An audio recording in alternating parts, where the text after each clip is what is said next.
四处都是飞扬的尘土、断壁残垣，人群尖叫着四散奔逃，我被裹挟在其中，身后是紧追不舍，随着人们体力不支逐渐逼近的丧尸。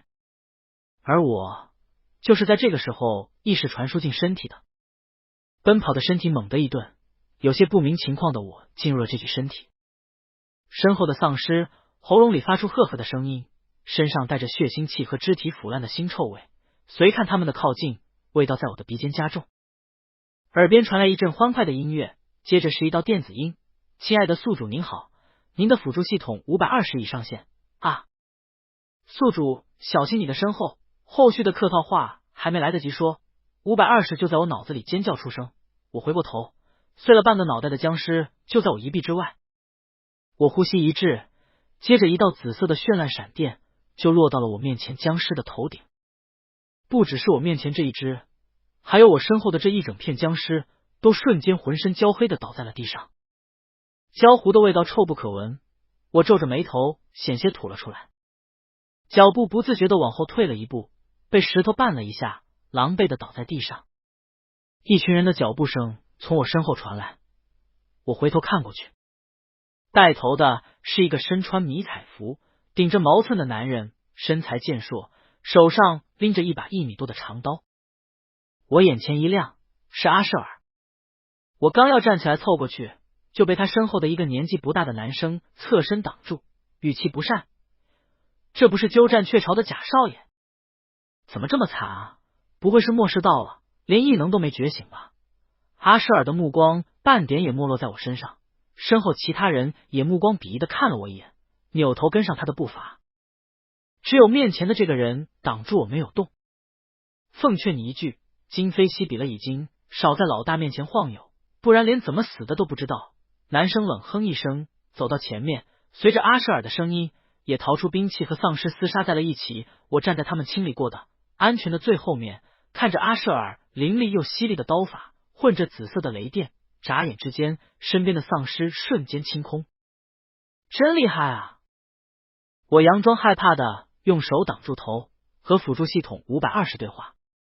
520，宿主，你没事真的是太好了，我也没想到随机传送会分配到末世。我轻轻摇了摇头，不甚在意的用一种几乎露骨的眼神看着不远处的阿舍尔。再具体一点，是他迷彩服下健壮的身体。阿舍尔似有所感，眼神带着危险瞟过来看了一眼，我赶紧压低视线，随后他扭头继续厮杀。这次的世界背景是末世，阿舍尔是末世的异能大佬，而我是个在末世里10个有8个有异能的人中唯二没有的其中之一。我的非球体质在末世背景本就不容易活了，再加上我还是末世前的贾少爷，真少爷就是阿舍尔。非常常见的医院保姆换孩子设定，我是保姆的儿子，阿舍尔是真少爷。真少爷被保姆夫妻疯狂虐待，却天赋异禀，品学兼优，吃不饱穿不暖之长到了1.9米多。而我这个贾少爷却在富豪夫妻的溺爱中顽气且手无缚鸡之力，让我不禁感慨，真是差劲，吃那么多年大米饭才堪堪到了1.8米。末世到来前，阿舍尔被接回了老宅。我这个贾少爷当时没少挑衅阿舍尔，其中一次只有我们2个在家，原身居高临下的站在楼梯上挑衅他，在乡下那种地方没住过这么大的房子吧。等他路过身边时，又补上了一句下等人，气张的下场就是被掐着脖子狠狠地灌在墙上。阿舍尔贴在原身耳边，语气冰冷带着威胁，那你可要小心，别落到下等人手里。原身被吓了一跳，脚下往后一退，忘了自己站在楼梯上，顺着楼梯就摔了下去。阿舍尔伸手要拉，却没拉住，好在没剩几节楼梯，只是扭伤了脚。之后在博尔顿夫妻回来后，原身绿茶的哭唧唧可怜巴巴的告状，他们看了监控，听不清对话，手的部位也被挡住，但是可以明显看出原身倒下去时阿舍尔伸出了手。于是更疼从小长大贴心儿子的博尔顿夫人客气的表示让阿舍尔搬出去。阿舍尔搬出去后，原身还四处散播他的谣言，说他长大的环境不好，为了钱曾经去卖身，并且是卖给男人。造谣一张嘴，辟谣跑断腿。阿舍尔和原生的梁子越来越大，最后末世来了。阿舍尔独身住在外面，反倒更加安全，而原生住在别墅里，一夜之间，女仆、园丁、司机都成了丧尸，还是靠博尔顿夫妇的照顾才活了下来。至于刚才的危机，是3口人在家里担惊受怕的藏了半个多月后，阿舍尔异能强大，建立基地，四处搜寻人时，把人带回了基地。本来没什么交集，但原生混吃等死却没脑子，被人一击就独自一个人跑了出来，520担忧的说：“怎么又是地狱难度？宿主，我们的运气好像不太好。”嗨嗨，运气什么的也不是那么重要，你还信不过我的能力吗？保证能让阿舍尔爱我爱得要死要活。远处的阿舍尔终于清完了这片丧尸，迈着步子朝我这边走来。清理一下金河，原地休整一下。见阿舍尔过来，我立马学着原身的模样，脸上带着泪痕的冲过去，去拉阿舍尔的胳膊，被他躲过。阿舍尔，我们快回基地吧，这里好危险。回不去。什么？难以置信的我，声音猛地尖锐起来，大少爷的脾气一触即发。为什么不回去？我要回基地。阿舍尔，你快点把我送回去。命令的语气让阿舍尔眉头一皱，随后唇边挂一抹冷笑。如果你想回去，就自己走回去，不会有人拦着你。说话间，丧尸脑子的金河被清理干净。远远有人喊阿舍尔：“老大，清理干净了，几百米外有个安全的屋子可以休整。”阿舍尔扭头就走，我赌气不想跟着。但四下看了看，越来越阴暗的天色，还有周围腥臭的味道，丧尸隐隐约约的吼声，最终我还是哭丧着脸，小跑着跟上了阿舍尔的脚步。阿舍尔面露不悦，却还是没有让人赶我走，我松了口气。晚上，一行人在一栋完好的别墅休整，门窗封锁后开始休息。每个人分到一包面包，架上锅子煮了几包泡面。一整天又惊又吓，奔波了很久，闻到了香味后，肚子不可避免的叫了起来。我走到阿舍尔面前，语气生硬地道：“我肚子饿了。”阿舍尔咬着面包，没有任何反应。另一边分面和汤的人见阿舍尔没反应，也没有停下手头的动作。眼见面越来越少，我有些急了，伸手去拉阿舍尔，却被他狠狠的捏住手腕，痛得我的眼泪瞬间就下来了。末世了，没人会再把你当博尔顿少爷了，尤金，你最好以后也这么想。阿舍尔，我心里吐槽，面上带着灰土的脸，却哭出2道白色印子，可怜又狼狈。可是爸妈之前在基地明明拉着你，叫你照顾好我的，胳膊腿都在，也没变成丧尸，我对你够好了。他咬着柔软的面包，眉毛挑起，看我的眼神好像在看笑话。可是我饿了，我要吃面条。分食物的人终于走到了阿舍尔旁边，在他的碗里装满了一整碗的面和面汤，香味飘到鼻子里，我的肚子叫得更响亮了。他用骨节分明的大手端着碗，大口大口的吃了起来，2大口下去，碗里就没了一半，怒火攻心。我口不择言的骂了出来：“你得意什么？你还不是靠和男人睡觉才活到现在的？”骂完之后我就有点慌，阿舍尔气急反笑，仰头看我，笑着问：“想吃面？”我眨了眨眼睛，没敢说话。他把碗随手递给旁边一个人，站起身拽着我的脖领子，就把我拽进了一处单独的房间。你干嘛？被摔在窗边时，我满目惊慌，窗子有缝隙，缝隙底下还能看到楼下走动的丧尸。阿舍尔拽了拽衣领，伸手开始解扣子，外套脱了，上衣也脱了，露出块状分明、结实有力的上半身。你还以为自己是什么少爷？在末世里，你得有作用才能有饭吃。他越走越近，伸手掐住我的脸，用力抬起我的头，另一只大手在我脸上狠狠的左右擦了2下，露出我白皙的皮肉。他轻佻暧昧的在我脸上啪啪啪拍了几下，夸赞道：“养了这么久，也就脸还能看了。”他指尖往下，暖媚的摸上腰后，我浑身一颤，就被他大力的捏了上去。他眼神一暗，喉结滚动，声音带着些沙哑：“小少爷现在想吃饭，也只能和男人睡觉了。”身子被狠狠的按在身后的窗上，没加固的窗户颤颤巍巍，在身后摇摇欲坠。底下的丧尸听到声响，发出嘶吼声。惊恐的抱住眼前的男人，怕他松手把我推下去。阿舍尔，我害怕。他的眼神更加幽深，随后掐着我的下巴，狠狠的强吻上来。唇齿被强迫性分开，身后是摇摇欲坠，还嘎吱嘎吱响的窗户。我想推开他，却又害怕的不得不攀附在他身上。我害怕的又喊又叫，哭哑了嗓子，眼睛红肿，屁股也被捏得一走路就生疼。跟在浑身轻松的一脸成足的阿舍尔身后，活像是让人糟蹋了。吸着鼻子，阿舍尔把已经泡胀了的面条递到我面前。都胀了，我哑着嗓子委屈的开口。不吃就没有。最后我只好不情不愿的将就着吃，吃了一口却惊喜的瞪大眼睛。饿了太久，泡胀了也还是觉得很好吃。其他人见我们这个状况，面面相觑，有些没看懂。我则在阿舍尔身后，见他没看过来时，狠狠的瞪他。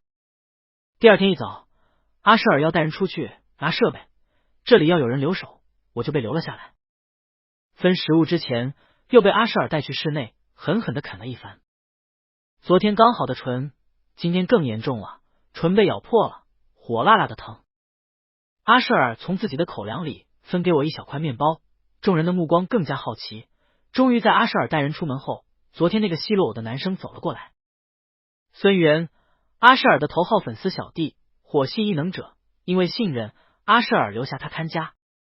他拿着面包走过来，上下打量我，最后皱着眉语气不好的开口：老大带你去房间里干什么了？我翻了个白眼，本来不想理他的，但是3、2口吃了面包，肚子还是很饿。我眼睛一转，就打上了他手里面包的主意。面包给我，我就告诉你。孙元眉头皱得更紧，扭头就走，不说拉倒，走了2步，又快速的走过来，将面包塞进我手里。快说！不说揍你！我啃了一口面包，仰着头给他看我被啃得通红的唇。看明白没？啥？看啥？我叹了口气，伸手指着红肿的唇。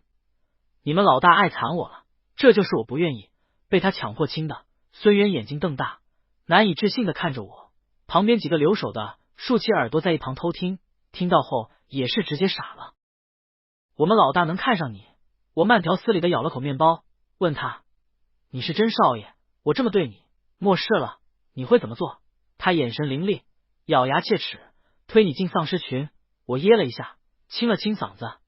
那你说，他这么恨我，按理说昨天不救我就好了，为什么要亲我，还要给我吃的？孙元这老实孩子皱着眉想了半天，被我忽悠傻了。为什么？当然是得不到我的心，就想强制爱我，得到我的身。私至四周响起一片吸气声。晚上阿舍尔带人回来后，留守的人看他的目光都不对了。阿舍尔有些疑惑，但是根本没有人赶到他面前来说。我暗笑一声，没人敢说，就等于阿舍尔默认了。亲都亲过了，亏也吃了，不能白受罪。晚餐前，我又被阿舍尔带进了室内，门外孙元和一众人的眼睛偷瞄着门口，我哭丧着脸被带了进去。依旧是那个摇摇欲坠的窗边，按理说阿舍尔住在这间屋子，为了安全应该加固一下。可第二天了，依旧是老样子。呜呜咽咽的声音响了很久，我感觉我的屁股都被打肿了，并没有什么比喻的意思，就是字面上的被打肿了。因为我唇被咬得太疼了，我就骂了阿舍尔，然后在外面需要高度警惕，基本上属于精神极度疲惫的阿舍尔只能死命的啃我，最后一气之下把我按在窗边狠狠的揍了一顿。出来时我走路都有些不稳。一夜之间，阿舍尔对我求而不得的事情在出来行动的所有人里传遍了。今天的任务要全员出动，在医院拿到设备之后，我们直接回基地。众所周知，医院是末世里丧尸最难清理的地方之一，但里面除了必须的大量药品，还有一些医用设备。为了基地发展，阿舍尔决定试一次。阿舍尔仔细安排了行动方案，决定从地下停车场进入医院，从下往上一层一层的清理。如果幸运，清理到一层大厅，就能看到医院的结构图，这样能在最短时间找到所有必须设备。我被安排在地下停车场，跟着孙元还有几个人负责清理游荡过来的丧尸，保证阿舍尔他们下来时不会被丧尸袭击。地下停车场很大，清理了门口的一部分后，为了节约时间，阿舍尔就带人上去了，剩下一些一阶二阶的丧尸很容易清理，就留给我们。行动异常顺利，几个小时后，几个人就用拉货的推车把几个大型设备拉了下来。大家一时间都有点高兴，可我总觉得哪里不对。剩下最后一车的设备时，电梯门开后，众人正认真地搬着设备。一时间人群分散，警惕性下降。作为人群中最弱的我，只感觉浑身一僵，好像被什么东西盯上了。我后背发凉。趁着楼梯门口只有我和阿舍尔，没其他人时，一个高阶变异丧尸从天而降，落在我身后，朝我脑袋摸了过来。头一次感觉死亡离我那么近。阿舍尔一道雷电劈在了变异丧尸的头顶，变异丧尸身子一顿，接着目标不变，继续朝我扑了过来。男人攥着长刀，将刀身横在胸前，挡住了丧尸一击，随后一刀飞快砍向丧尸的脖子，想给他来的断头一刀毙命。但这个变异丧尸似乎是加强防御的，这一刀不仅没有砍掉他的头，反而把刀刃卡在了脖颈处。阿舍尔没松手，握着刀柄发动异能，一时间僵尸随着刀刃浑身剧烈抖动。去叫孙元过来帮我。我扭头跑了2步，只听身后阿舍尔那边传来一声闷哼。另一个变异丧尸悄无声息地偷袭了阿舍尔，并且在他的肩膀处留下了伤痕。阿舍尔的目光扫过来时，没有恐惧和后悔，只是眉头紧皱，喊我。孙元他们过来时，阿舍尔已经将偷袭的那一只弱的丧尸斩杀，正在和防御的变异丧尸拉扯。有了孙元等人的加入，战斗很快结束。看着阿舍尔肩膀处带着血迹的伤痕，众人一时间都沉默了。你们开车带着设备回基地，留一辆车给我。3天过后，我若没回基地，以后孙元说了算。阿舍尔拿了布条困住肩膀的伤，一锤定音。孙元眼圈通红，艰难的开口：老大，回基地吧，没准能研发出疫苗。说是研发疫苗，可谁都清楚，这种病毒在目前这个条件下，别说在变异之前研究出来，只要是在全体人类没变异之前研究出来，都算是快的。其他人还要再劝，阿舍尔随便挑了一辆没装什么东西的车，跳上去就要走。正要开车，副驾驶的车门就被我拉开了。我抱着阿舍尔放到之前车上的包，坐上了副驾驶，神情坦然。阿舍尔皱着眉，声音强硬：滚下去！我充耳不闻，爬到车窗上跟孙元他们喊话。回到基地，见到我爸妈，就说我一定把他们亲儿子带回去。孙元他们也都懵了。阿舍尔伸手要来拎我下车，我直接一个熊抱，将他结实的手臂抱在胸前。抬眼看他，声音清脆，斩钉截铁：阿舍尔，我知道你不会信，但我想告诉你，无论你记忆里的我是什么样子的，你只要知道我是为你而来。如果你死了，我们也还是会在别的地方见面；如果你活了，我们就会在这个旅程走下去。你现在让我下车，我也不会回基地。你要是放心我这个没异能的人满大街逛，你就让我下车，说不准我先去那头等你呢。我笑得无所顾忌。最终阿舍尔抿着唇启动了车子。520，如果精神碎片在游戏世界死了，会有什么影响吗？我坐在一个空房子里，阿舍尔将自己锁在一间房内，只留下一个小窗子，我能看到他坐在椅子上许久没动。520，失去常识，性格大变，又或是学习能力缺失，最严重的是变成傻子。那你有什么办法吗？520，作为辅助系统，我可以给你开个后门，给你一个可以治愈的异能，不过异能只能在 BOSS 的身上用，别的人会不管用。等520传输过后，我皱起了眉。用这种体验方式解丧尸病毒？你确定这是正经游戏，不是海市那种小说改的黄油？最后我敲窗时，阿舍尔看过来的眼神已经有些混沌了。没时间了。我拿了石头砸坏了锁头，走进了室内。阿舍尔嗜血的欲望隐忍不了，但还有人的意识。滚出去！身为人类的尊严让阿舍尔不愿意变成吃人的怪物，可脚步还是不受控制的向我走来。尤金，求你出去！我不仅没走，反而向他走近，扑进他的怀里，任由他咬上我的脖子。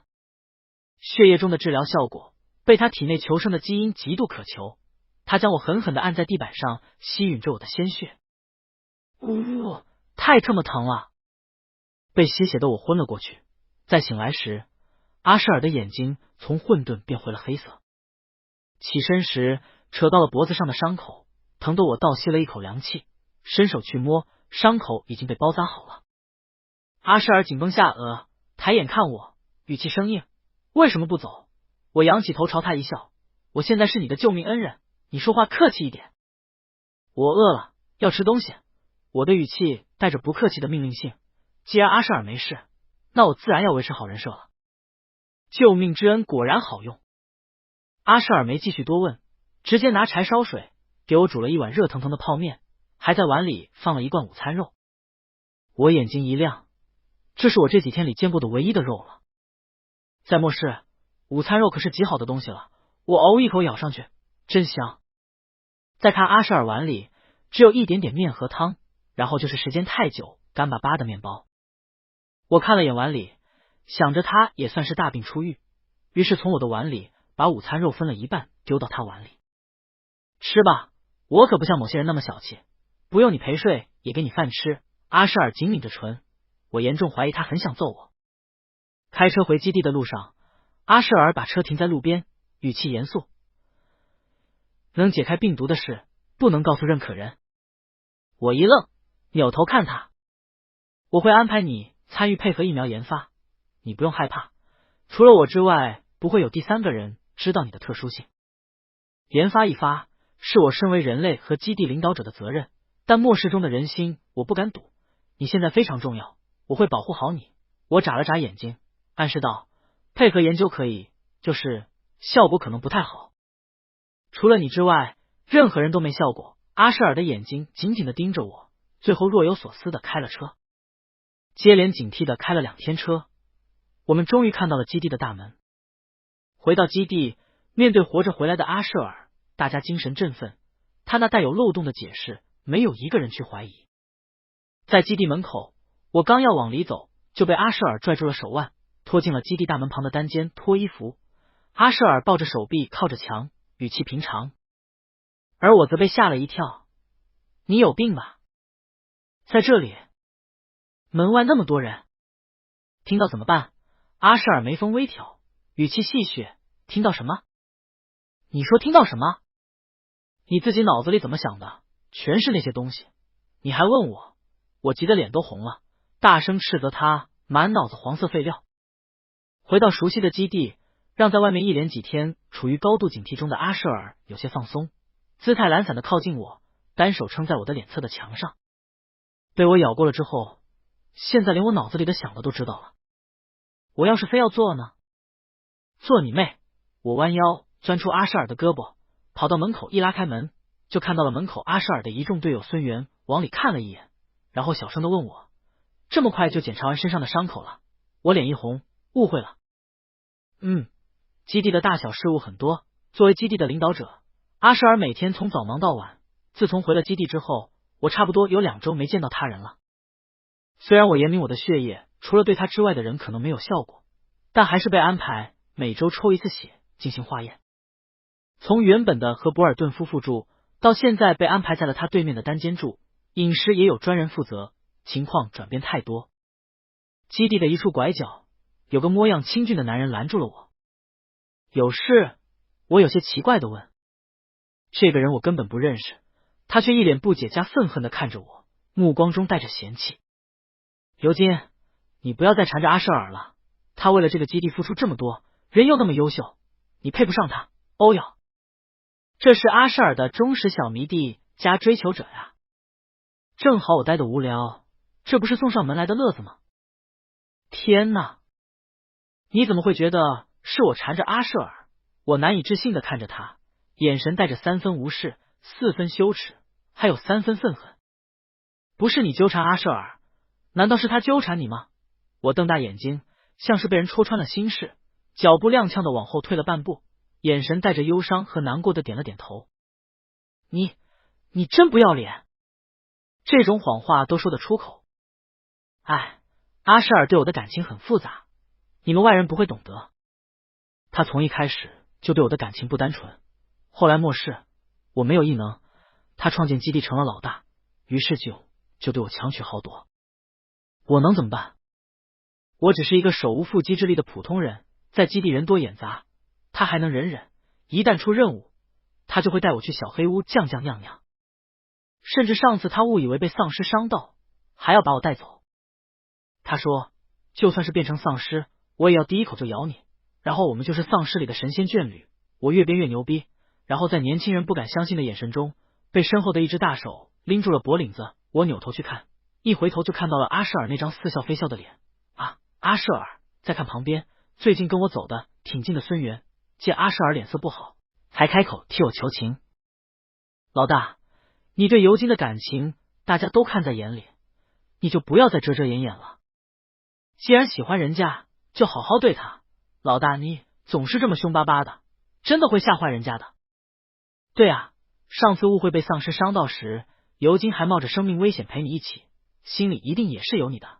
面对脸色难看的阿舍尔，已经完全相信求而不得的故事的队友们，你一言我一语的劝阿舍尔要对我好一点。阿舍尔怒极反笑，指尖在我脖颈后反复摩擦，语气亲昵又吓人。是啊，可真是要好好的对他呢。众目睽睽下，我被高大的男人大头朝下的扛在了肩上。阿舍尔，我可以解释的。真的？我解释给他们听就好了，你不要这样。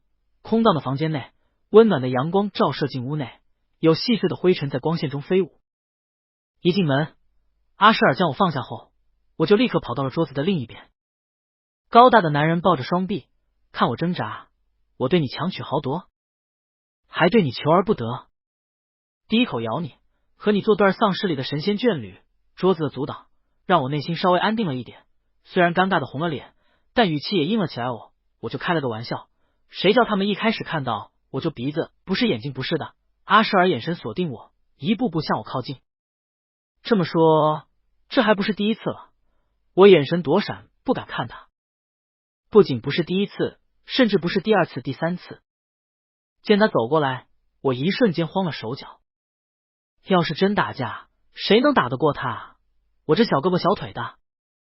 你别过来，我还救过你的，你不能恩将仇报。阿舍尔被我绕桌子绕了2圈，有些不耐烦，抬手将纯木的桌子翻了出去，桌子腿在地上划出了吱嘎的刺耳响声。我一见不好，扭头就跑，就被掐着腰面朝下的被按在了桌子上。我为什么不能 NX 个仇报？是谁诬陷我推他下楼，造谣我和男人睡觉？现在还说我对他求而不得，我有些惊慌。上次救了阿舍尔之后，还以为以前的事就过去了，没想到又会被他翻出来。我们上次不是说好了，救了你之后，我们就算是两清了。阿舍尔压低身子，声音贴在我耳后，呼吸打在耳朵上，又热又痒。是两清了？那你还抓着我干什么？就我之前的事情两清了，可你造谣我对你求而不得，败坏我的声誉，是现在的事情。唇反复碾压在耳后、颈后，随后隔着衣服向下。阿舍尔，之前在基地外，我就想这么做了。阿舍尔压着我动也不动，声音难耐，将我翻过来压在身下，唇贴着唇，语气带笑。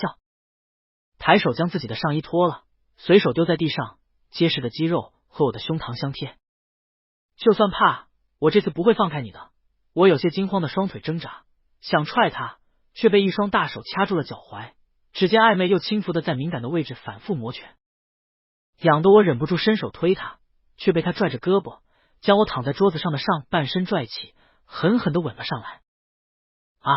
我醒过来时已经是第二天下午了，身上穿着阿舍尔宽大的上衣，也挡不住脖颈处大片大片的红痕。我捂着腰，小心的观察着，见走廊上实在没人，才敢抱着自己被撕成碎布的衣服，小心的走了出来。回去的路上一直没看到人，松了口气，没想到一拐弯就看到了昨天那个威胁我的男生。他瞪大眼睛，一脸震惊的上下打量我，倒吸了一口凉气。然后晚上去基地食堂吃饭时，我就听到了各种类型的八卦。大男主龙傲天版本，阿舍尔是被设计报错的真少爷，回到家后被尤金这个假少爷各种欺辱。然而30年河东30年河西，莫是一朝降临，真金破土而出，凭借人格魅力和个人能力创立基地。至于尤金，哼，哪有什么抱负，比让一个男人辞服更耻辱呢？哈！暗恋强取豪夺版本，阿舍尔被换了身份之后，经受各种搓磨，性格扭曲。被接回家中后，面对贾少卷尤金的羞辱，居然逐渐对他产生了强烈的特殊欲望，想占有，想撕裂，想让他的目光只能留在自己身上。末世后，没了能力的尤金成了被圈养的菟丝花，只能攀附阿舍尔生存，刺激。甚至还有我的个人阴谋论版本，尤金作为国外基地派过来的卧底，为了窃取基地疫苗研发的情报，没什么办法比魅惑基地一把手更加稳健的了。于是衣衫不整的尤金夜半推开了阿舍尔的房门，解开了衣服的扣子，上演了一出狼的诱惑。该说不说，你是不是凤凰传奇听多了？作为系统的520震惊，这就是人类的想象力，小 AI 还是见识太少。我在心里叹了口气。我就近找了个位置坐下，几个人还在唾沫横飞的聊着八卦，我在一旁听得津津有味，甚至插了一句，还有别的版本。讲巴夫的大哥小声的说，还有个更刺激的版本，就是一切都是尤金瞎编的，被阿舍尔老大当场抓住，于是谎话变为现实。见我目瞪口呆，饭都从嘴里掉出来了，大哥拍了拍我的肩膀，这个版本是最扯的，不要信不要信，不，大哥你不知道，最扯的往往才是真相。基地的疫苗进展一直不顺利，攻略阿舍尔的进度就停在了这里。看着阿舍尔一次又一次的冒着生命危险去丧尸占领的城市内搜寻研发疫苗的药物和设备，无数次险象环生，每次带去的人和回来的人数量都不一样。我知道这次和以往的攻略都不一样，以往的世界即便离开，影响的也只是少数人，可现在的世界是末世，如果作为人类基地领导者的阿舍尔离开，这个世界的走向终将走向灭亡。即便是游戏，世界的灭亡和我所要攻略的目标毫不相干。可身为人类，面对这种劫难时，终究还是没办法熟视无睹。于是我推开了阿舍尔的大门。要和我一起拯救世界吗？阿舍尔高大的男人愣了一瞬，随后疲惫的捏了捏鼻梁。你以为我没试过吗？他从怀里掏出一小管红色血液，放到桌上。我让实验室每周抽一次你的血液，反复要他们研究，得出的结果没有任何异常，只是一个没有激化异能的普通人血液。在我过度的要求下，他们现在都当我脑子有病。阿舍尔苦涩的一笑，我甚至带在身上一管，被丧尸咬了的兄弟用过，没有任何作用。尤金，我走到他的面前，伸出胳膊拦住他的脖子，眼睛眨了眨。曾经有人告诉我，如果想掌握游戏规则，那首先就要找到他的漏洞。如果漏洞出现在你身上，也许不是没有办法。阿舍尔眼睛一亮，眼神若有所思。基地的事情都交代清楚后，阿舍尔带着我开车离开了基地。保养良好的长刀刀刃划开了丧尸的脖子，随后阿舍尔用长刀割破了皮肉，针尖扎进血管，猩红混着金色光点的血液被抽出，又注入密封的玻璃管中。我和阿舍尔还算清明的眼神对视。成了。随后被病毒操控的男人将我按倒在了地板上，我吓了一跳，按住阿舍尔不老实的脑袋，把玻璃管收好，才去看阿舍尔混沌的眼神。他感染的速度加快了，上次被感染到失去意识的时间是7个小时，而现在不过几十分钟而已。病毒变强了，而人类还没有找到解决的方法。不过也许现在有了转机。我被阿舍尔紧紧的抱住，脖子被他啃咬，血液被他吸食，脑子有些恍惚。但这一切都还是开始，病毒的感染和血液的解毒效果同时在他体内，男人突然格外兴奋。最终体液交换下，第3天浑身无力的我哑着嗓子给了阿舍尔的腹肌2拳。滚！10天之后，我们带着一密码箱的血液回到了基地。这是曾经一位科研人员教给我的，他说这是有可能终结末世的原液。基地的研究人员日夜研究，终于在6个月后研发出了第1代丧尸病毒疫苗。试验后有效，被丧尸咬后2个小时内注射，有40%的可能不会被感染，并且副作用小，可反复使用。阿舍尔力排众议，将疫苗以末世中极低的价格出售给所有基地。一时间，所有外出人员人手一支，极大的降低人类被感染的风险，保全了人类的数量。5年后，改良加强版的第6代丧尸病毒疫苗出世，注射一支将在身体内形成抗体，并且不会再受到丧尸病毒的感染。末世丧尸和人类的战争终于在这一年以人类的胜利终结。阿舍尔，你现在是末世之中站得最高的男人了。我和他站在基地的最高处，居高临下，看着底下庆祝的人群。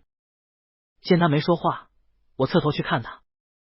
请问最高领导者阿舍尔先生，您现在脑子里在想什么？我将手攥成拳头，举到他面前，带着调笑问道。沉默的男人将我的手攥住，看向我的目光很认真。你说过你是为我而来，我们也终会在别的地方相见，是真的吗？他的目光深邃，语气平淡，只有指尖的力道能看出他的真正情绪。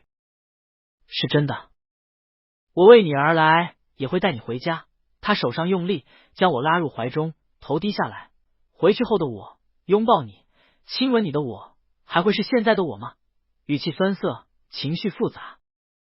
我一听有些想笑，怎么会有人要和自己搞吃醋这一套啊？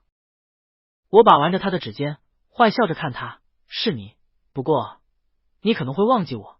见他眉头紧皱，我伸手抹平他的眉间。所以啊，你要保证自己记得我，万一真忘了，我可不会再来勾搭你第二次。我绝不会忘记你，尤金，希望如此吧。夜晚的烟火在黑夜中绚烂。人类在末世的第7年开始了新的篇章。攻略已完成。